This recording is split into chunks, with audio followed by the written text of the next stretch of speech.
E se uma pílula totalmente fictícia, imaginada há quase 100 anos, pudesse, na verdade, explicar a forma como a gente se rende ao mundo digital hoje?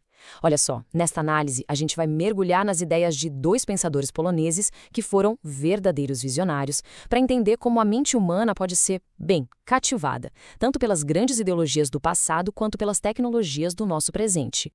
Para a gente começar a entender essa história, a gente precisa conhecer nossos dois guias. Ambos viveram o puro caos do século XX na Europa, mas eles viram a mesma tempestade de ângulos completamente diferentes. Um era um artista, sabe, quase um profeta que pintou o desastre antes mesmo dele acontecer. O outro, um intelectual que viveu o pesadelo na pele e sobreviveu para poder analisar tudo aquilo.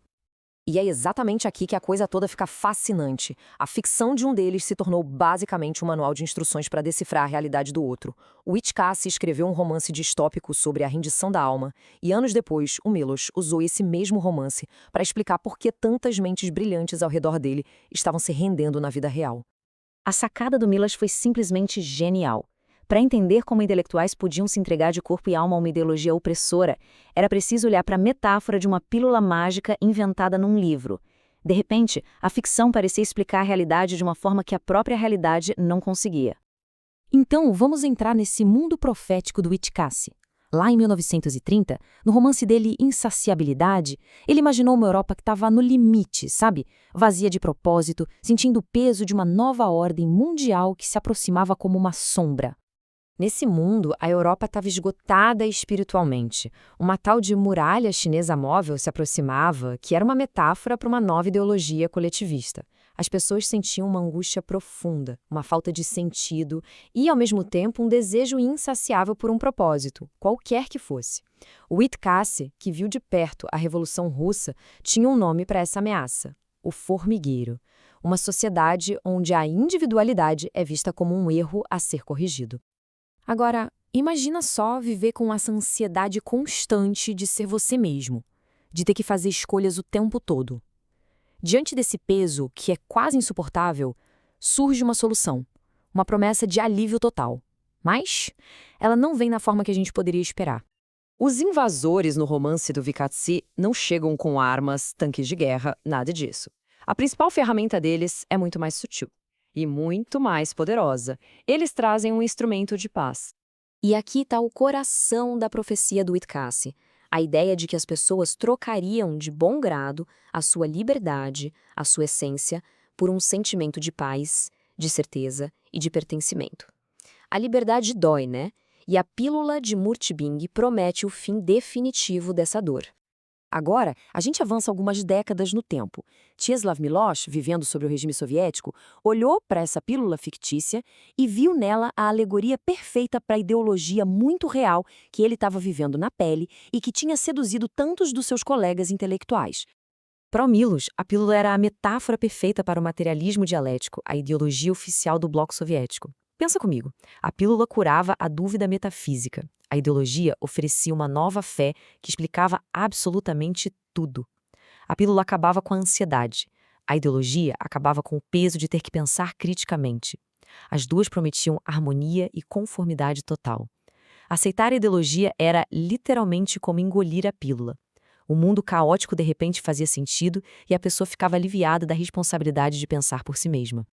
Isso tudo nos revela duas ferramentas principais de submissão. Uma para aqueles que se entregam de bom grado e outra, muito mais trágica, para aqueles que tentam resistir por dentro.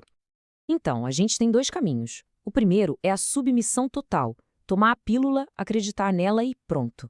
Mas e para quem não consegue acreditar? Para quem resiste internamente? Bom, para essas pessoas resta o segundo caminho, o mecanismo de sobrevivência que o Milosz chamou de Ketchman. Uma solução que tem um custo psicológico terrível. Mas olha, muito cuidado aqui. Isso vai muito além de uma simples hipocrisia. Não é só mentir para se salvar. É um processo profundo de fratura interna, uma cisão da alma, com consequências devastadoras para a identidade da pessoa.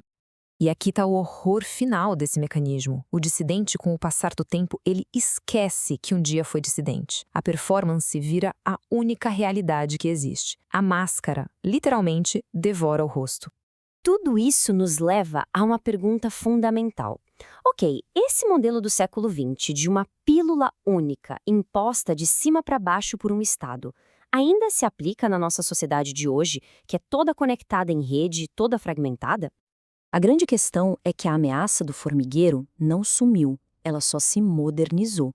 O método de entrega evoluiu. Um controle centralizado, de cima para baixo, tipo um Estado totalitário, simplesmente se tornou ineficiente no nosso mundo conectado. Então, quais são as pílulas de hoje? Bom, não é mais uma pílula única que o governo nos dá. Em vez disso, a gente mesmo escolhe e administra nossas próprias pílulas. São os algoritmos que entregam só o que a gente quer ouvir, são as narrativas políticas simplificadas que prometem respostas fáceis para tudo, são as bolhas ideológicas que nos oferecem certeza e um sentimento de pertencer a algo.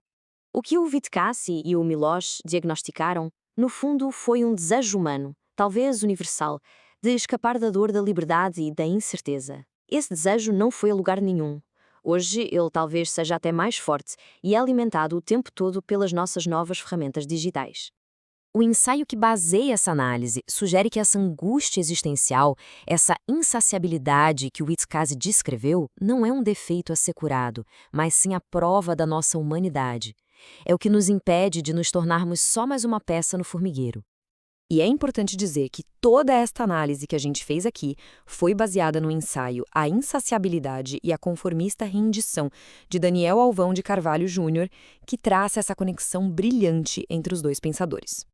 E isso tudo nos deixa com uma pergunta para a gente refletir. Num mundo que nos oferece conforto infinito em troca da nossa atenção e da nossa conformidade, o que significa, na prática, escolher permanecer dolorosamente insaciável?